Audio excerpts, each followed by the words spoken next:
Very good morning to all.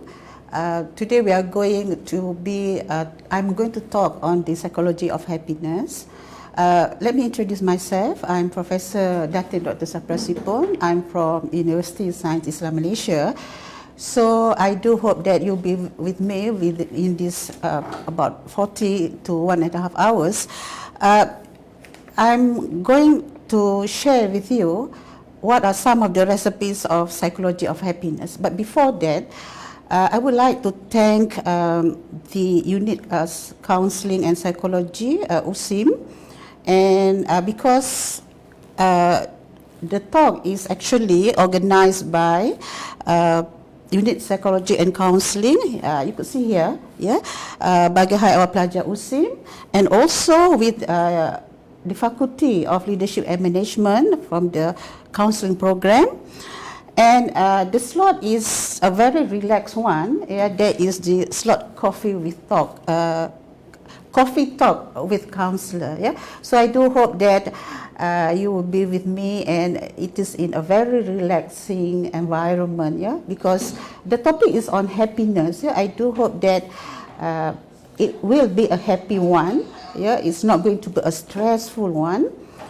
With me are two handsome gentlemen who help me in the technical thing.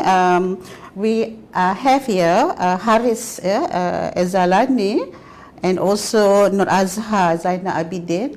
So throughout my sharing with you, they will help me in terms of the technical things. Okay, now I would like to ask you, what is happiness? What is the definition of happiness to you? Different people have a different interpretation of the word happiness. Well, happiness is a word with 1,000 definitions, and I might interpret happiness differently from the two gentlemen in front of me here. Maybe they interpret happiness from a different perspective. Okay. Now, happiness is also called at times the well-being, and there are lots of theories related to happiness or related to well-being. So let's see what happiness means. Now, before that, let me ask you, are you happy? Is your answer a no, or is your answer a yes? Or it is in between, a yes-no answer. Because there is a continuum on that. Now, if you are not happy, do you want to be happy? Yes or no? And if you want to be happy because you are unhappy, what are the things that you need to do? What are the things that you need to change? But if you are happy, are you going to keep doing whatever you are doing? Is it by keep doing whatever you are doing, you'll be a happy person? Or you think that you will need to change? Because by being static, you'll be an unhappy person. Now, I want you to ask yourself and find the answer in yourself. Do not ask everyone else. You only need to ask yourself whether you are happy or not. Now, I would like to tell you that this is a coffee talk, and so there will be no Q&A session, meaning that I will not be answering any questions from the audience. But if you have questions, you can post it in the FB USIM Live. Then the question will be emailed to me, and then I would, inshallah, try to answer the questions. I'm so sorry that I'm not able to answer some of your questions in this session, because this is a coffee talk session. Okay, let's go back to the question, whether you are happy or not. I would like you to rate yourself here, whether you are unhappy or happy in terms of rating from 1 to 10. So where do you stand? Do you rate yourself as 3? If you rate yourself as 3, you are considered as an unhappy person, yeah? But you may rate yourself as 9 or 10, which because you consider yourself to be happy. So it's up to you. Yeah, it's your own call. You can rate whatever number you like, but please, you have to be honest when you are rating yourself, yeah? Because you do not need to lie to yourself. If you lie to yourself, you are not telling the truth. All right. Now, I would like you to answer this in the Mentimeter. What you need to do is, you go to the menti.com. Some of my students have done this, and this is a one good way of doing one of the method in teaching and learning. Yeah, you can use the Mentimeter. So I would like you to go to menti.com web, and then the code is, please remember the code 6656659. All right. Then write down your answer there, your rating, whether you give yourself a 6 or whether you gave yourself a 9. It's up to you. Okay. I will look at the survey later. Right. This is one of these happiness subjective index. There are many instruments or inventory that can rate your happiness index. Yeah, this is only one of them. I just want to show you, stating that there are a lot of indexes or lots of instruments, that can measure the happiness scale. Right. Now, this is very interesting. This is called the wheel of life. Yeah. So there are a lot of components here. We have these businesses, we have this finance, we have health, we have social, we have family. And from 1 to 10, I want you to rate yourself again, but this time the rating has, you mean for every of the component here, I want you to rate yourself here. Now, suppose, this is not mine, I took it somewhere from the internet. Suppose that you rate yourself in terms of career as 4 or 5. And then this can be your diagram. In terms of love, if you feel that you sort of lack of love, but not to say no love at all, but insufficient love, maybe you can rate yourself as 4 or 5. In terms of spirituality, this guy, he has very high level of spirituality, and so forth. Then you can rate yourself as in terms of family. Are you satisfied with your family life? If you are, then you can rate yourself as maybe 9, or this guy gives 9, which is I think very high. Well, in terms of money, if you think you have enough money, then you can give yourself a 10. In terms of fun, it all up to you. It depends on you how you rate yourself.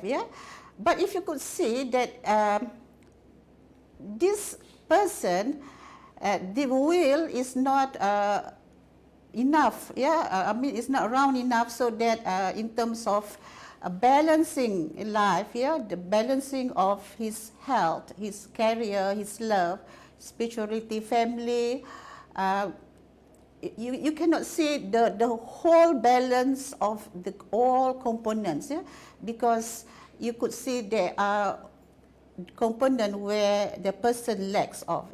Okay, so what I want to do is that I want you to rate yourself and make a wheel of life interactive assessment yourself. And then you will know whether you okay with certain component, whether you are okay with your career or whether you are not okay with your love, yeah, or whether you are not okay with your friends, okay.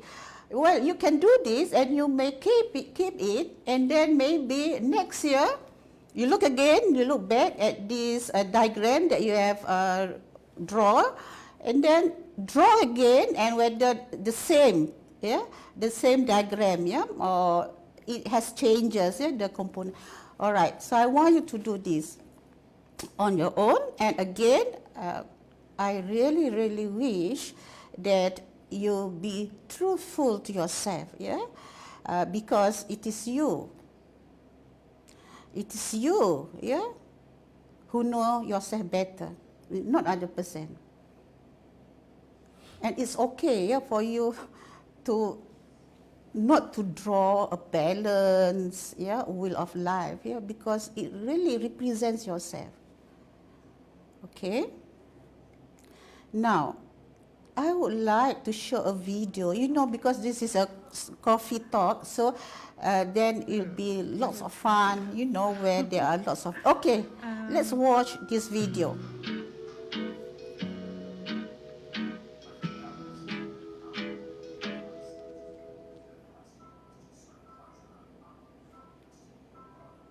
I think happiness is a pretty complicated concept that has to do with just sort of pleasure on the one hand, but has to do with broader meanings. We know that there's a whole spectrum.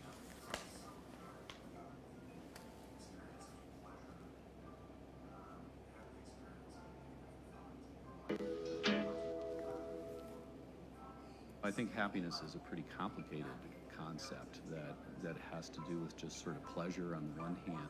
And the experience of meaning and fulfillment. More of the latter than the former. Staying in my own lane, not being comparative to others, my peers, that could have more than me or less than me, that is in my own lane. Happiness is something more long-term. I could sensibly ask you if you're happy with your day or happy with your life. Pleasure is short-term. Say, pleasure is an experience that could last 10 seconds, 20 seconds, a minute, a sip of wine. It could be hearing a joke, being hugged, watching your child laugh. If you want to define happiness in any big picture way, you really want to be focusing more on what gives life meaning and purpose than you do on the moment-to-moment little jolts of joy that you might get. Happiness to me before I was diagnosed with cancer a few years ago meant something very different to me. Happiness back then was about achieving these big milestones, graduating from college, getting the right kind of job. Now happiness to me is about the mundane, everyday little things in my life. And we know a lot about the things that are associated with high life satisfaction. By far the most important is your relationships with other people. There's kind of fleeting happiness, the kinds of little buzzes you get from eating an awesome ice cream sundae. But to me, the real happiness, what I would call joy, is kind of that deep connection you get with somebody else. My son racing up to me and just throwing his arms around my neck and his legs around my middle, and he's the koala bear and I'm the tree. That's happiness. That's happiness.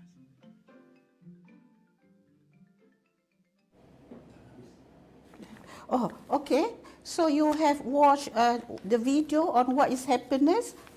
So my question to you, what is happiness to you? What is your definition of happiness? So ask yourself, what is your definition of happiness? So is it if you have lots of money, or is it if you have nice food to eat, or is it when you are in love, or is it when you are famous, or is it when you are able to make other people happy, or is it when you have a good family? So what is happiness for you? What is happiness for you?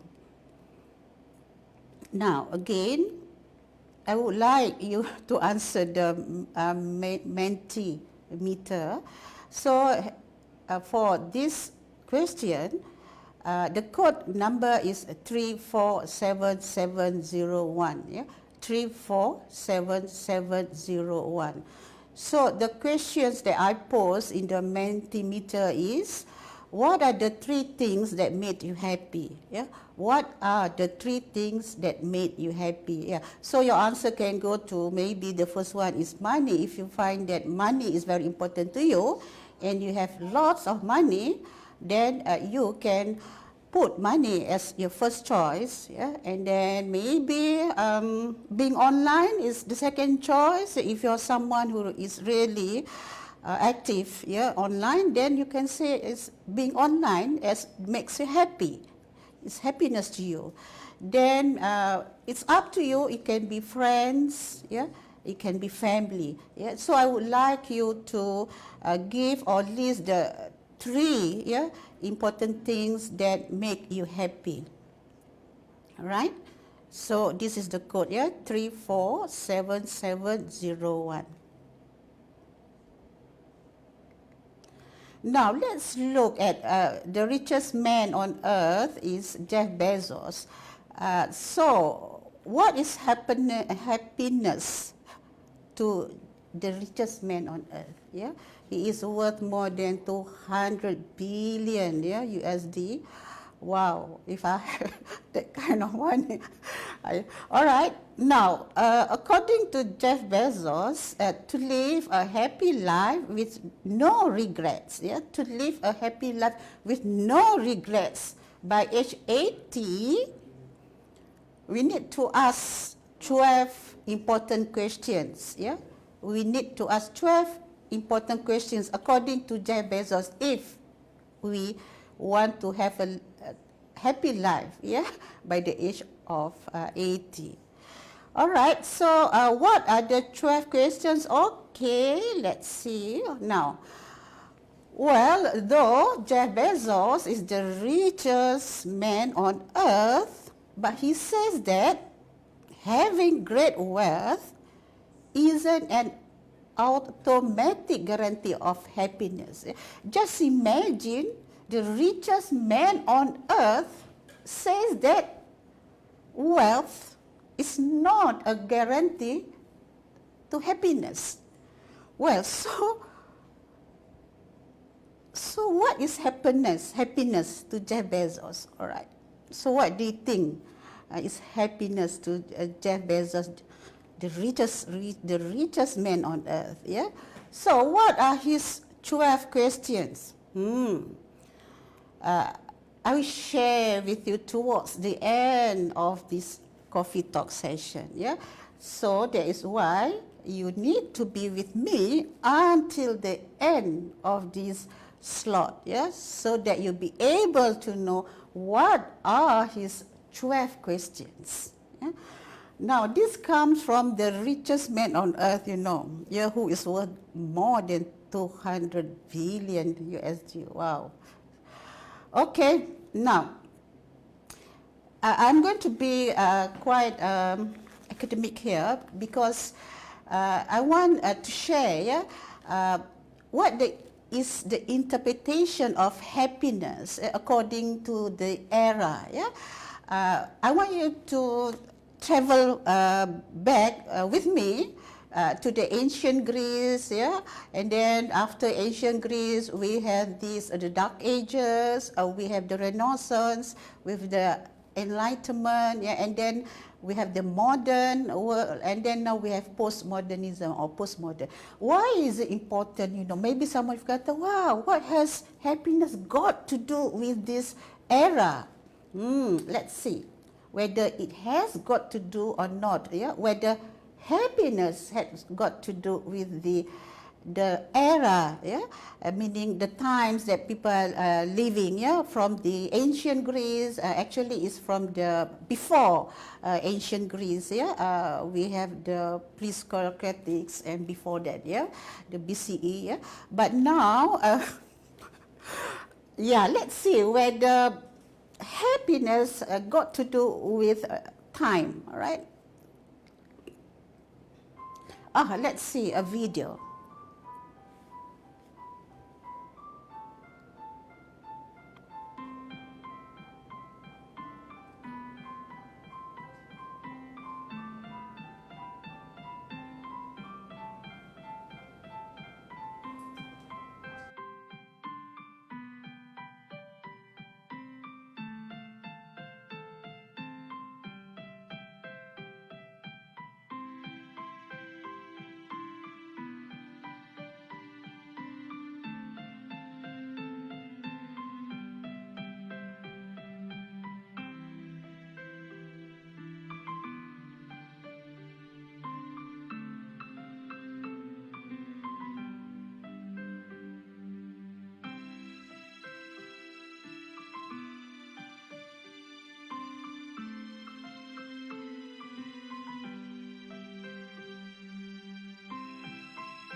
Okay, you have watched a video consisting of quotes from very, very great Greek philosophers. Yeah, we have the Socrates, we have this Plato, and also Aristotle. So, what has Socrates says about happiness? Is it by having a lot of money? Okay. No, he did not say that. According to Socrates, the secret of happiness, you see, is not found in seeking more. It's not you want to have more and more, but in developing the capacity to enjoy less. Is that you are contented with what you have and you are not wanting to have more and more in your life. That is what Socrates has to say about happiness. All right? He, according to Socrates, who is not contented with what he has, would not be contented with what he would like to have. Meaning, if he is not contented now of what he has, he would surely not be able to be happy and also to be contented with what he is going to have in the future. Yeah? Meaning, Socrates says that we should be thankful of what we have now. We should be grateful of what we are having now. Because if we are not thankful, if we are not grateful for what we are having now, for what we have now, we will not in future be contented or be happy or be grateful, meaning that we are forever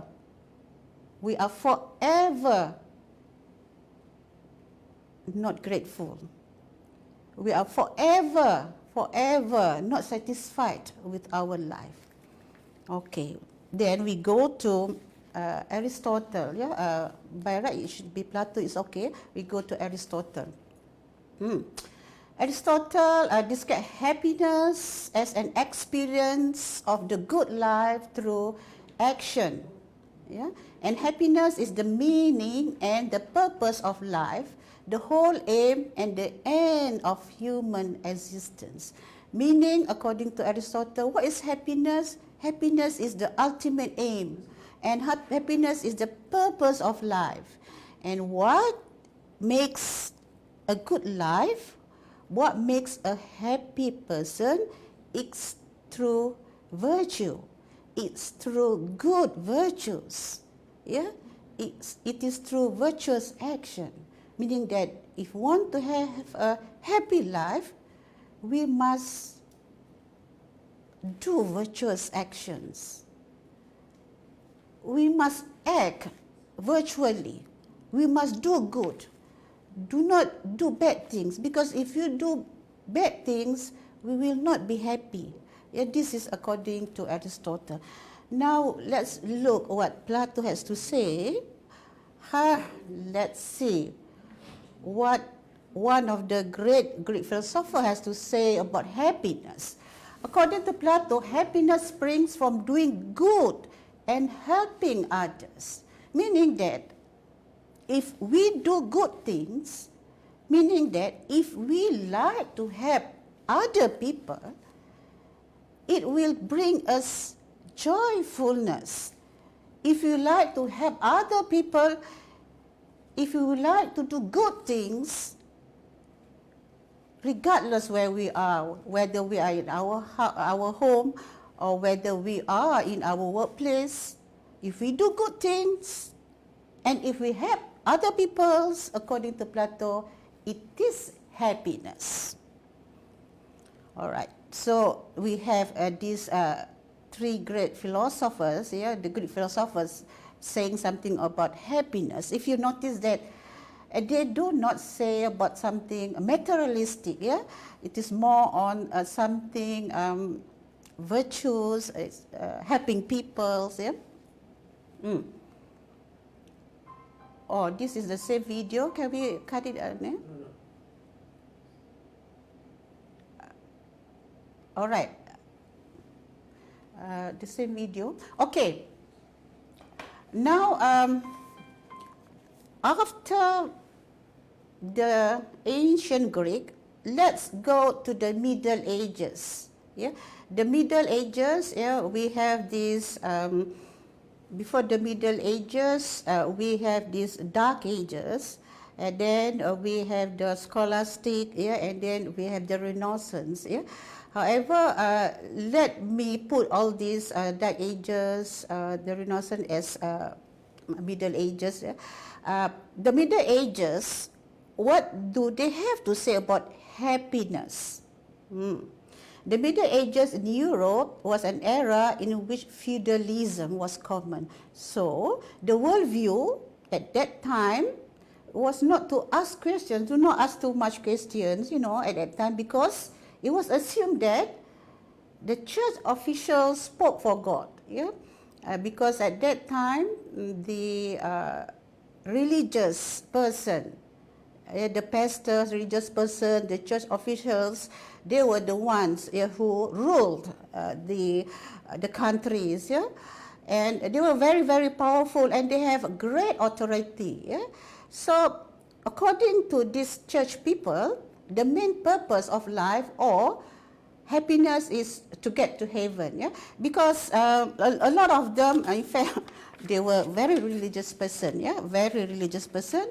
So their concept of happiness is to get to heaven, So we have at that time, for example, Saint Augustine, All right. So happiness at that era was thought to be irrelevant. So you need not to ask questions because you know that the answer of happiness is to go to heaven. Because according to the church officials, the religious person who ruled the era at that time, what is happiness is that do not think of other things, do not do other things besides do things that will make you go to heaven. All right. So at that time, the Christian philosophy, is often turned to blessedness. So when you are blessed, you feel that your life is God has given you His blessing, and it is happiness. According to the Christian philosophy, and this blessedness, which is associated with happiness, is also entailed with suffering, meaning that if you suffer, if you face with certain calamities, if you face with certain disaster, it's actually to test you, and you should be thankful, for that suffering, because through that suffering, it will help you, to be. It's a way, or it's a traveling to the heaven. So according to Saint Augustine, living virtuously is the one and the only path to happiness. So this is according to the Middle Ages. Now, well, after we have the Middle Ages, we go to the Enlightenment era. This is something totally different. The Enlightenment era is totally different from the Renaissance. Now, at that time, the scientific revolution starts to take place. This is where you could see all those, you can say, according to them, the technology industry starts to booming. So according to those that live in the Enlightenment era, what is happiness? It is no longer, they consider heaven as the happiness to them. But according to them, the scientific rational thinking is the thing that will lead them to truth and happiness. Now, you could see the change of the dogma, the change of the thinking. Now people in the Enlightenment era start to think that happiness has to do with rational thinking. Happiness has to do with the scientific things. Happiness has to do with the things that you could measure. Happiness has to do something that you could observe, All right. So, who are the philosophers in the Enlightenment era is Hegel. It's very difficult for me to pronounce their names, because it's maybe a German name, But these are some of those philosophers living at that era. So now you could say that people has a different set of thinking about happiness. all right? No longer it constitute of the virtue, no longer it constitute of helping other people, no longer it constitute of doing good things, no longer it's about going to heaven, but now it's something on the scientific matter. It's something on the rational thinking.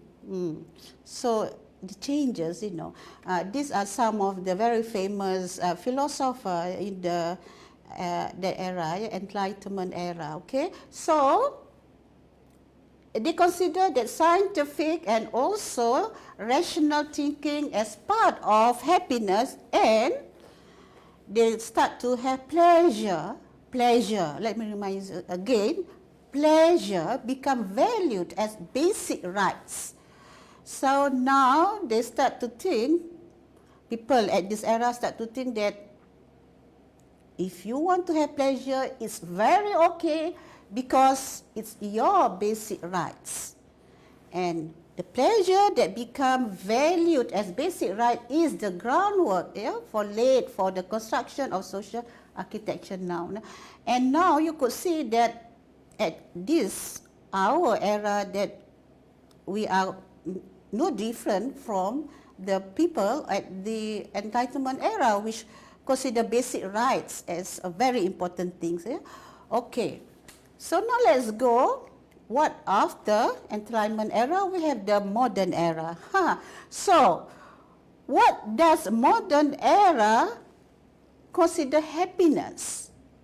Let's see. What is happiness in the modern era? I have a video for you to watch. Okay. Now, the story of rodents unrelating. Okay. All right. Okay, later the video will be shown later. Never mind. Don't worry. Okay. Now, we also have the capitalism.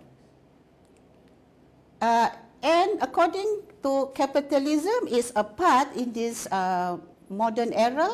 What is happiness according to capitalism? Yeah, it must have to do with it has to do with money. Yeah? It has to do with how much profit that we gain. Right?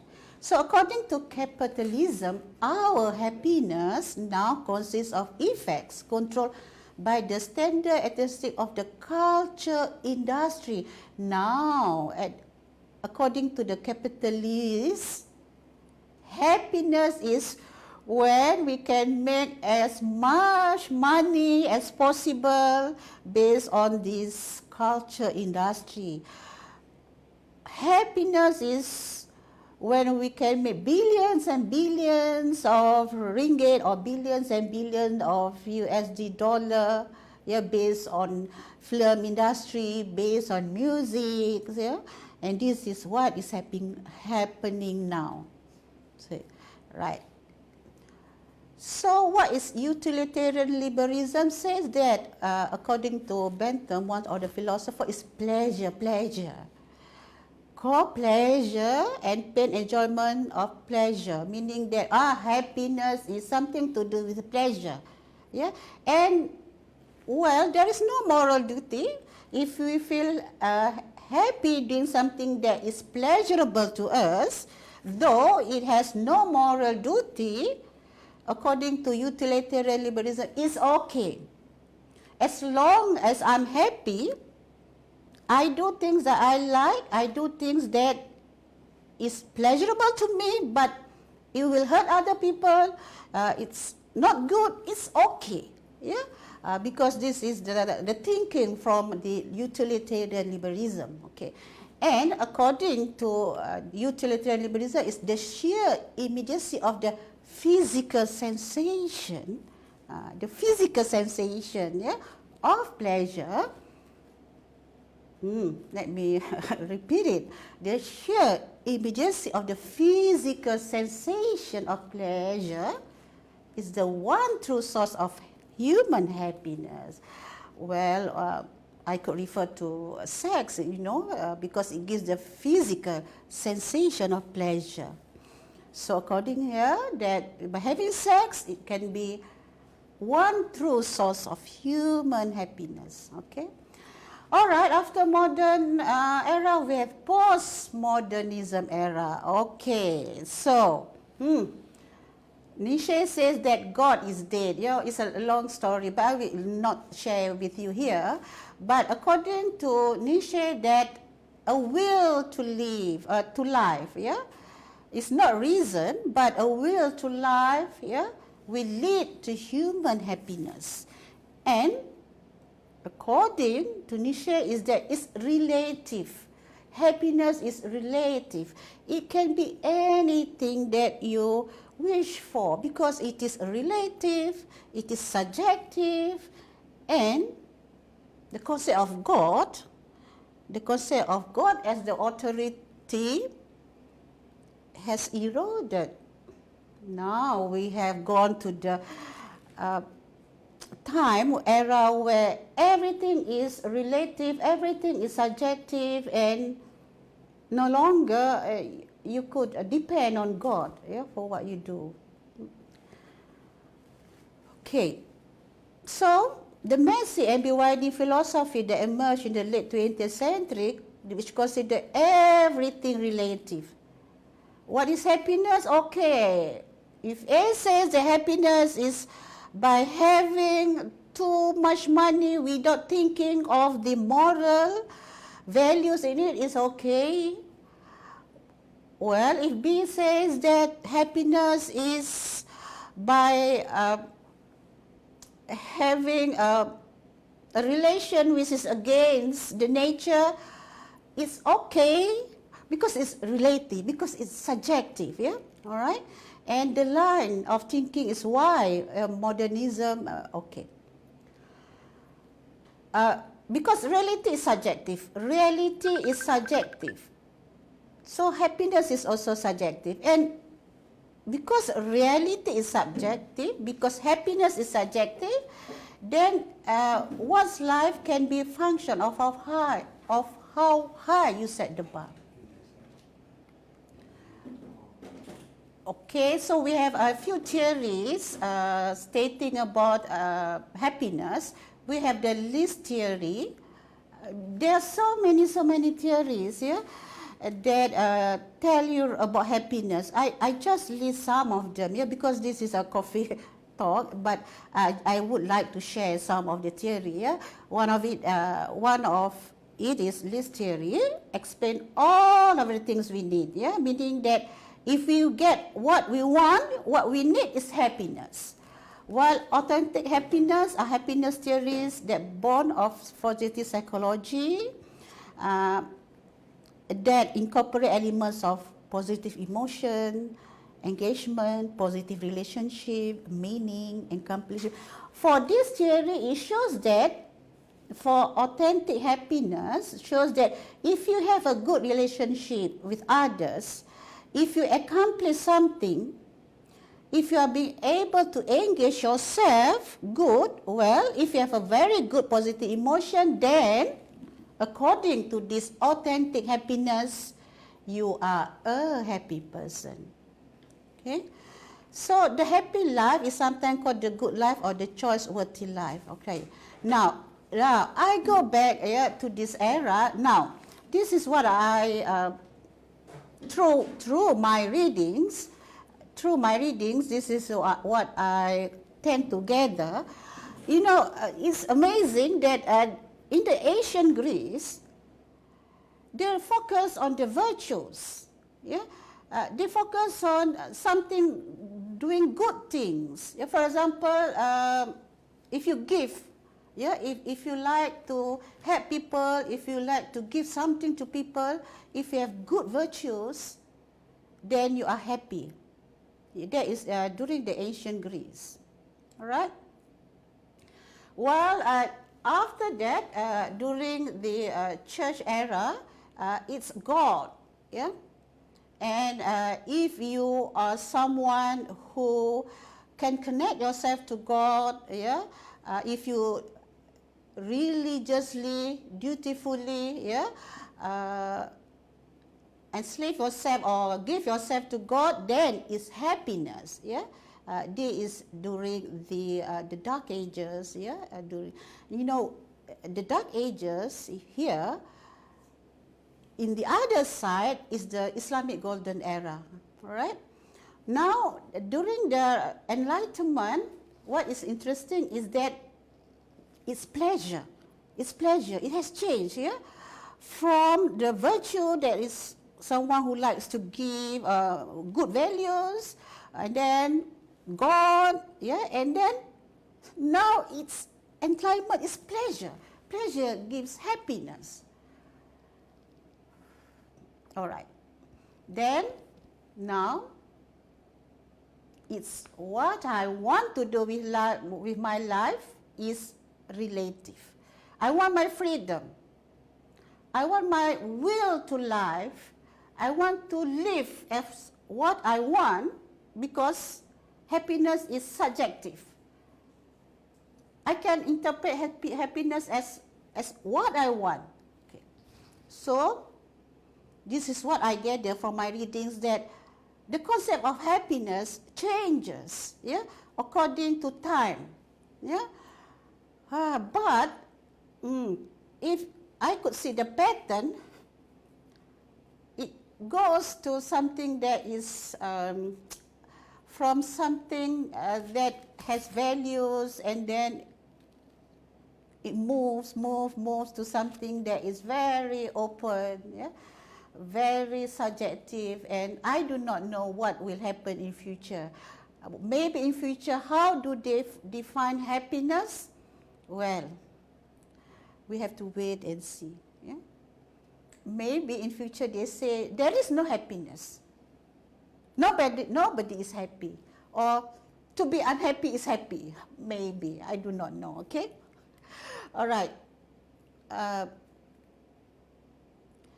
This is a slide that is very, very nice. I want you to watch this. One day a father sent his son to learn about the secret of happiness from the wisest man in the world. The boy had to walk through the desert for 40 days and finally came upon a beautiful castle high atop a mountain. It was there that the wise man was living. But rather than finding a saintly man, our hero, on entering the main room of the castle, saw all sorts of activity. Tradesmen came and went. People were talking to each other in all corners of the room. A small orchestra was playing soft music, and there was a table covered with platters of the most delicious foods from all around the world. The wise man talked and mingled with everyone, and the boy had to wait for 2 hours before it was his turn to be given the man's attention. The wise man listened attentively to the boy's explanation of why he had come, but told him that he didn't have time just then to explain the secret of happiness. He suggested that the boy look around the palace and return in 2 hours. Meanwhile, I want to ask you to do something, said the wise man, handing the boy a teaspoon that held 2 drops of oil. As you walk around, carry this spoon with you without allowing the oil to spill. The boy began walking up and down the many stairways of the palace, keeping his eyes fixed on the spoon. After 2 hours, he returned to the room where the wise man was. "Well," asked the wise man, "how do you like my castle? Did you see the Persian tapestries that are hanging in my dining hall? Did you see the garden that it took the master gardener 10 years to create? Did you notice the beautiful shelves and rugs in my library?" The boy was embarrassed and confessed that he had observed nothing. His only concern had been not to spill the oil that the wise man had entrusted to him. "Then go back and observe the marvels of my world," said the wise man. "You cannot trust a man if you don't know his house." Relieved, the boy picked up the spoon and returned to his exploration of the palace, this time observing all of the works of art on the ceilings and the walls. He saw the gardens, the mountains all around him, the beauty of the flowers, and the taste with which everything had been selected. Upon returning to the wise man, he related in detail everything he had seen. "But where are the drops of oil I entrusted to you?" asked the wise man. Looking down at the spoon he held, the boy saw that the oil was gone. Well, there is only one piece of advice I can give you, said the wisest of wise men. The secret of happiness is to see all the marvels of the world and never to forget the drops of oil on the spoon. You see, no matter how far you travel and what wonders of the world you may explore, never forget who you are and where you come from. Never lose your character and stay true to your ethics, but at the same time look around you and focus on the world and people around you. The moral of the story is to open your eyes in life, but to never forget who you are and what is important. Thanks for watching, and stay blessed.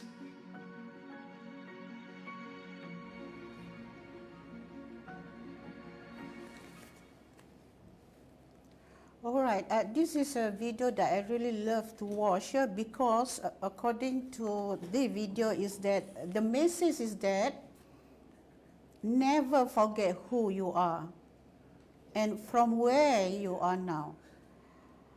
Never forget who you are and never forget from where you are. And never lose your character.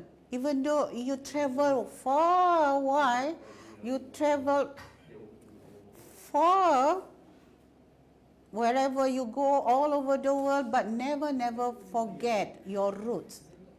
Never lose your character. Even though you have become someone very successful, but do not never lose your character or never lose your true self. Yeah? This is a wonderful video to me. Okay, let's go. We have I have shared with you some great philosophers' ideas on happiness, and then we have then go to the medieval era, and then the Enlightenment, and then we go to the modern, postmodern, all right, ideas on what happiness is. Now let's see what some of the Islamic scholars has to say on happiness.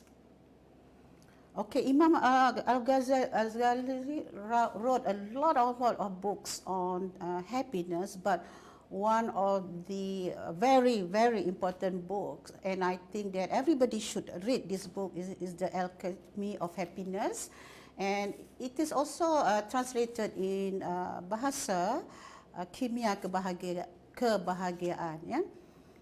And then basically in general, according to Al-Ghazali, knowledge and actions as the two means to happiness, and the goods of the soul are the primary means to happiness, and since they are reducible to knowledge and action, this constitute the primary requirement. So according to Al-Ghazali, if you want to be happy, you must have knowledge, and you also need to have good actions, because these two are the two means to happiness. Okay, and then we have Ibn Arabi, and then we have Al-Farabi. So what Al-Farabi says is that what makes people happy is that each human person has a goal of living, meaning that if you want to be a happy person, that means you must have a goal in life. Yeah? You must know what you live for, and you must also know the goal in your life. Yeah? Because if you do not know what is the goal in your life, it's like you are wanderingly, aimlessly in life. Yeah? You do not know where you are heading to. Okay? And according to Al-Farabi is that the state of happiness or ultimate felicity can be reached just in the afterlife, yeah, when the soul is separated from the body. Okay, so if you see that the Islamic scholars, their happiness, is in the world and also in the afterlife. Yeah, so meaning that they have both worlds. Yeah, the dunya, and also they have happiness in the akhirat. Yeah, it is so different. Yeah, from the Western thinking of what happiness is. Okay, so this is the idea of Al-Farabi on happiness. I will not share with you because I don't have enough time, but you may read it if you want. Okay. Now, we have a very renowned scholar now, Al-Attas. So what has Al-Attas has to say about happiness? So Al-Attas refers to Sa'ada, that Sa'ada is happiness, that if a man with his self-consciousness truly submit himself to God by following his guidance and commands, he will then be granted with boundless happiness. Yeah? According to Al-Attas, if a man can submit himself self-consciously and by following all his guidance and commands, Al-Attas says that that person, you and I, can be granted with boundless happiness. And how can we do this? Yeah? According to Al-Attas, this can be achieved through virtuous sense of iman, of faith, that will lead him to ultimate happiness, starting from the very, very present world that he lives in and continue in the hereafter. That means, again, yeah, for Al-Attas, like the Islamic scholars in the past, look at both worlds. Yeah, it is in the dunya and also it is in the akhirat when you talk about happiness. Okay? Now, let me read a bit about what Al-Attas says that, yeah, the term Sa'ada has a close relation to both the hereafter, which is the akhirat, and the present world, which is the dunya. Yeah? So, Sa'ada indicates a meaning of an ultimate form of happiness, which is everlasting contentment and bliss. Yeah? That means you must be thankful, yeah, for your life, and then the highest vision of God promised to those who in the worldly life has submitted themselves sincerely, yeah, have submitted themselves sincerely, truthfully, genuinely, yeah. It's not a facade, yeah. It's not something you do, not yourself, your own self, yeah. If you do not do it genuinely, you will not be getting the Sa'ada, yeah. So if you submit yourself sincerely to serve God by obeying His commands, and if you avoid His prohibitions, then you are following the tenets of Islamic teaching, and inshallah, you'll be getting the ultimate happiness. This is according to Al-Attas.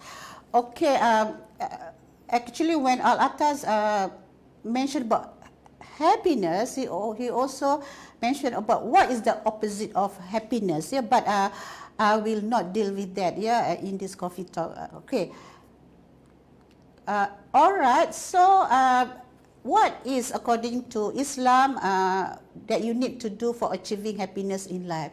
Now, this is only some of it. Yeah, there are actually many recommendations that you can do if you want to achieve happiness in life. Yeah, this is only part of it. Yeah. Now, all human desires to live a life of happiness, and do not compare yourself to others, and we should be thankful and optimistic, and we avoid living a materialistic life. Well, actually, when you talk about materialistic life, it's something quite subjective, you know. No, you can be someone who is rich, but please do not put the richness or put your it's in your heart, yeah. Itu macam you have to be zuhud, yeah. Okay. Now, give charity frequently to help others and live according to the teachings of Islam. This one I take from this HATP Quran, yeah, for kids. Okay, this is some of the verses, yeah, that we have to submit ourselves to Allah, yeah. All right. The Prophet says that he who submits to Allah will be successful, and his provision will suffice him, and Allah will make him content with it. Whoever wakes up safely in his home and in healthy his body and has provision for his day will have acquired all the worldly possessions has in it.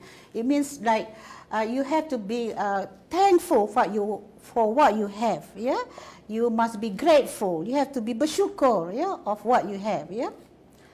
Okay, and whoever turns away from remembrance, indeed, he will have a depressed life. Yeah, whoever turns away from remembrance of Him, of Allah, will have a depressed life. Yeah. So if you do not want to be depressed, do not turn away yourself, yeah, from Allah.